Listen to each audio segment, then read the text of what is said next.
আওয়ামী লীগ ৫৪ বছরের ইতিহাসে অর্ধেক সময় রাষ্ট্রীয় ক্ষমতায় ছিল বাংলাদেশ আওয়ামী লীগ এবং প্রাক্তন প্রধানমন্ত্রী শেখ হাসিনা ২২টি বছর রাষ্ট্রীয় ক্ষমতায় অধিষ্ঠিত হয়ে এই বাংলাদেশকে একটি শক্তিশালী অর্থনৈতিক রাষ্ট্রে পরিণত করেছিলেন এবং বিশ্ব দরবারে বাঙালি জাতিকে একটি সম্মানিত জাতিতে পরিণত করেছেন।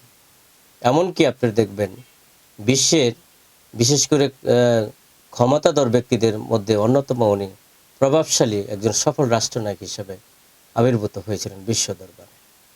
আজকে বিশেষ করে সে আওয়ামী লীগকে ৫ তারিখের পরে আপনারা দেখেছেন যে বিশেষ করে সরকারকে উৎখাত করা হয়েছে এবং পরবর্তীতে তত্ত্বাবধায়ক সরকার বিশেষ করে ডক্টর ইউনূস সাহেবের সরকার ছিল এবং বর্তমান যে মিস্টার তারেক রহমানের সরকার আপনারা দেশ পরিচালনা করেছেন।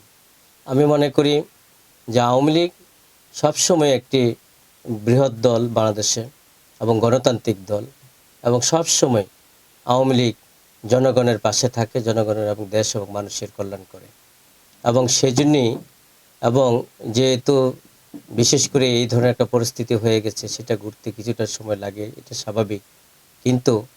কিন্তু আমি মনে করি যে বিশেষ করে সাংগঠনিকভাবে গুছিয়ে এবং সাংগঠনিকভাবে ঐক্যবদ্ধ হয়ে নেতাকর্মীদের এবং শক্তিশালী হয়ে ঐক্যবদ্ধ হয়ে থাকাটা এখন সবচাইতে শ্রেয় এবং অবশ্যই আমি আশা করি বাংলাদেশ আওয়ামী লীগ একসময় ফিরে আসবে এবং আওয়ামী লীগের বিশেষ করে আপনারা জানেন যে আওয়ামী লীগকে স্টে করা হয়েছে নির্বাহী আদেশে বলে এবং আওয়ামী লীগের নিবন্ধনকে স্টে করা হয়েছে নিবন্ধন আদেশে বলে।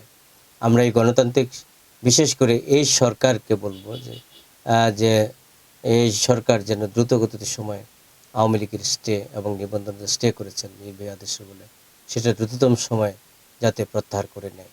তাহলে সংবিধানের যে আমাদের অধিকার, বাক স্বাধীনতা, আমাদের কথা বলার স্বাধীনতা, রাজনীতি করার অধিকার, মানুষের মিছিল মিটিং করার অধিকার, গণতান্ত্রিক অধিকার, সেই অধিকারগুলো বিশেষ করে মানুষ আওয়ামী লীগের নেতাকর্মীরা ফিরে পাবে। এবং একটা জিনিস মনে রাখবেন যে একটা বাংলাদেশের প্রায় 50% লোক আওয়ামী লীগের সমর্থক এবং কর্মী সমর্থক আছে। তাদেরকে ওই জেল হাজতে আটকিয়ে রেখে এবং তাদেরকে বিশেষ করে বাইরে রেখে কখনো গণতন্ত্র হয় না, আইনের শাসন হয় না, ন্যায় বিচার হয় না। সকলেই মিলেই দেশকে একটা পুনর্গঠিত করতে হয়। আমরা এই দেশের নাগরিক, সকলেই আমরা চাই আমাদের অধিকার, গণতান্ত্রিক অধিকার, আমাদের বিশেষ করে রাজনৈতিক অধিকার, সেগুলো এদেশের মানুষও চায়, আমরাও চাই আমরা ফিরে পেতে।